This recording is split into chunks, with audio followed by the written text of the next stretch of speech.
Hey everybody, welcome to the Curious is Better podcast. I'm Craig Lamb with Envative, and today with us we have Payton Banks from U Plus. Thanks for joining, Payton. I appreciate it No, very, very much. absolutely. Hey, Yeah, no problem. we're gonna jump right in because we know each other, so we don't have to do the pleasantries and stuff. I want you to talk about everything that's going on with U Plus today and how you kind of got there. Let's do a roadmap. Yeah.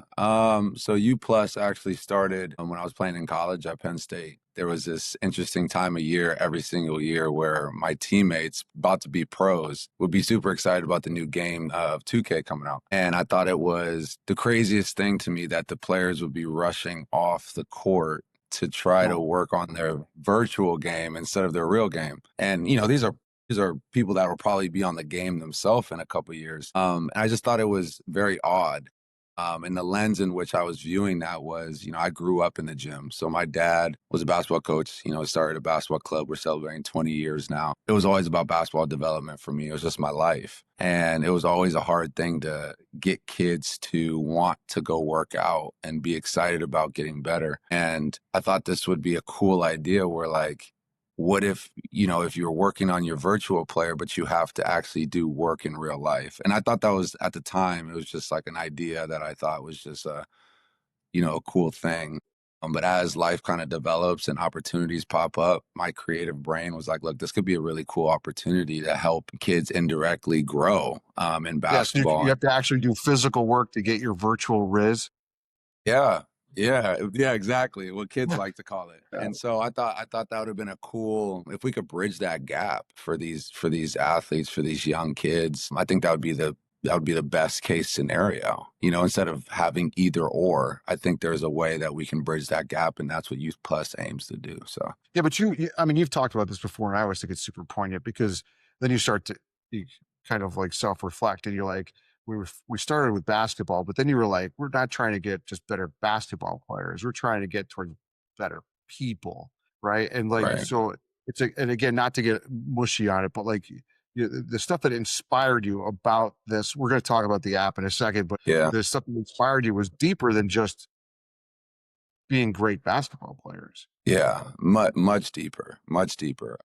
As a kid, you don't really know those abstract lessons in the moment, right? And so it's up to the people, the communities, and the people around you to help guide you in that process so that when that opportunity presents itself later in life, you have the tools equipped to have that awareness and understand, what the next step could be. And so when I started developing basketball players for a living, found out very quickly all the mentors in my life, my mom, my dad, obviously, they were always trying to instill the lessons underneath basketball, right? Basketball and sports just being that, manifestation of who that character of that player is. And so I soon found out that, my love wasn't developing basketball players, it's developing better people. And so once that shifted for me, players started getting better.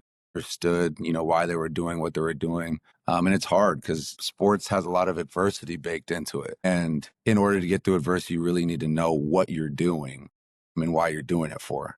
So that was the biggest shift for me. And that's what I love to do now. And that's why I want U Plus to kind of bring that to more of the masses for the kids. Yeah, I mean, not to steal your words that you mentioned before, is like you can have great level of skill, but then it should be paired with humility, right? And compassion and things like that. I think it's a Yeah. great. No, it's go ahead. Did you- Yeah, so it's like people always say, like it's on like all the websites and all the people for the clubs. It's sticky words of learning life lessons through sports or life lessons through basketball. And that gets kind of played out a little bit. It becomes like a stereotype. And once you actually see how life actually underpins, the game of basketball, specifically growth and development and just how much it's needed. It's such a human thing to go out there and compete and to grow and have adversity. It's the most nutrient rich, in my opinion, nutrient rich experiences that kids can have. You're playing life as a game almost. Mhm. But it's hard. Like the perspective of, a lot of people make it about the game and you cause burnout. There's a lot of things that happen with kids, but it's important for me to just have them have that awareness so that when they're going through these experiences, there's almost like checkpoints along the way, right? That they can be like, oh, that's what coach said, or, oh, that's what I get it. I'm bridging what underpins the game with the game itself. So now I can enjoy it more as a game than it being this super serious thing that Yeah. has to happen in a way that I need it to, you know? Now, before we get into like the features and functions of the vision of the app, is that I want to. I love the journey of perseverance, right? So I think it's great because I'm in New York, you're in SoCal, right? So we're Yeah. thousands of miles, and I don't never met face to face, but we've talked a bunch of times, and we worked through the prototype. We'll get to that, but the first attempts to try to create your vision, they fell apart. Do you want to Yeah. talk about that? Just again, I don't want to pick any scabs like that, but like just No, kind no. of, I I want mean, to this do is the journey important. of perseverance and how you kind of retooled and rethought. Yeah. So I'm going to leave some names out, but there was some, like I said, in college, it was just an idea, right?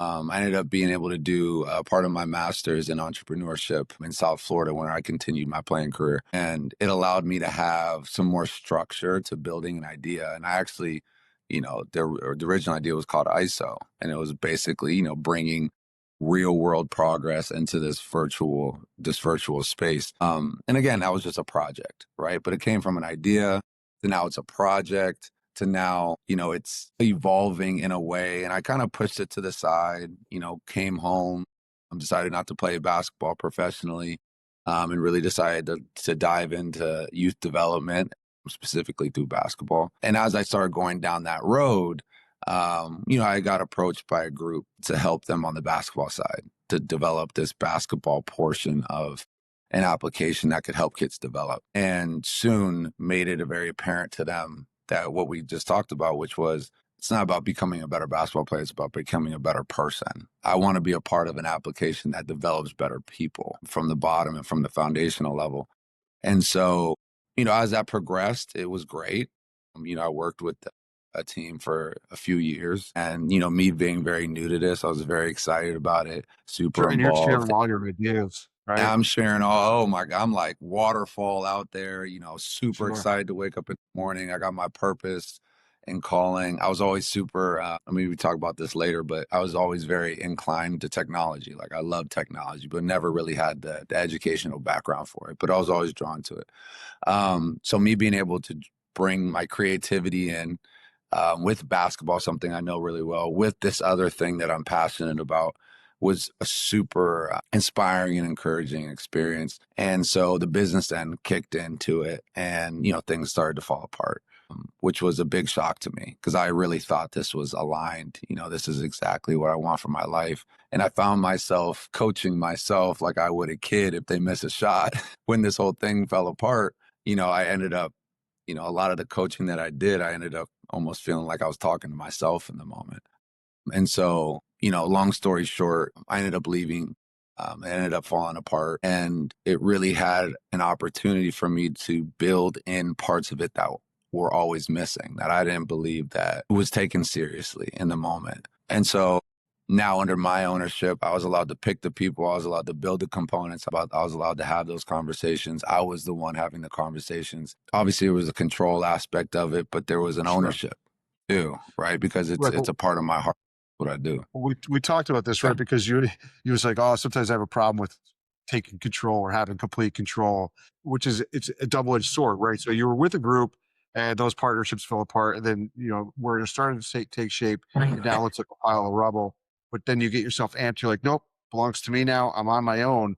But now you have to put yourself in contact with an engineering group, find some kind of Yeah. like a tech team to actually carry the ball. So, and Yeah. you and I talked about this before. I was like, if I was ever jammed up, and I needed a lawyer, I'm not Googling lawyers, right? Yeah. You Yeah. have people where you're like, I need somebody good, right? And Right. I don't want to take the words from your story, but like, how did you find Envative? Yeah. Yeah. So, there was when I took back control, I realized obviously this is not something I could do by myself. So I ended up connecting with um, Chris, which is my first co-founder. I had coached his son for years, and he had experience building startups as well. So I wanted to kind of learn and lean on him on that, as well as him understanding the space, and he understands my heart because he trusted me with his son.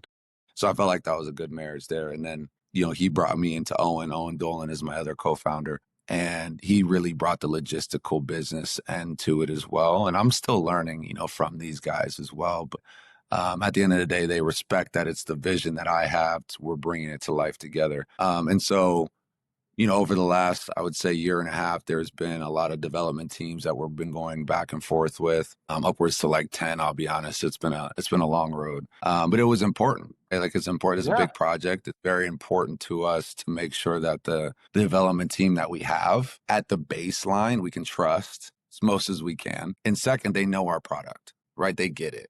They're almost Mhm. finishing our sentence kind of a vibe. And that's what happened. And so Owen ended up having a connection to work that, Envative had done for him. I was like, yeah, let's jump on a A call. prior Let's see what sports it is. experience with Right. teams. Yeah. And so, yeah, I don't remember exactly who he was, but it was on Owen's side. And he really did respect the guy that gave the referral. And so honestly, like, I just came in like, all right, this is our 11th development team that we're talking to now. And, let's just see, right? Because we have to make a decision. And it's not that everyone else wasn't good. There were some things that, as far as, cost or price Sure. point or, Sure. it wasn't vibing, right? Communication was lacking. Like, we just didn't have what we really wanted. I'll be honest. It was really Chris and Owen that helped me be patient. I think that's a big thing that I just wanted to say is there was a couple people that I wanted to go with because I was eager to get going. But, they We, really can, we, can I interrupt you and talk about that a little bit? Because this is a huge undertaking. There's a lot going on in this, right? So there was a lot that have to happen with definition. We had to take all that stuff out of your brain and kind of like, visual representation and then Right. document all of these features and functions. That's our prototyping exercise. But I am super interested and curious how it affected you and what you thought of the prototyping exercise and what the results of Yeah. that. So Envative was the only development team that had a prototype, like a visual prototype as a product that I would get with working and kind of working through and pulling it out of my brain. Discovery, I would say that would probably be a better word for it. The Mhm. discovery process of what it was that we're building and everything. Envative was the only company that had a prototyping process to it. So I'm a very visual person generally. That's just how my brain works creatively. And so, when I'm thinking about the vision that I have, it's not in words and PDFs.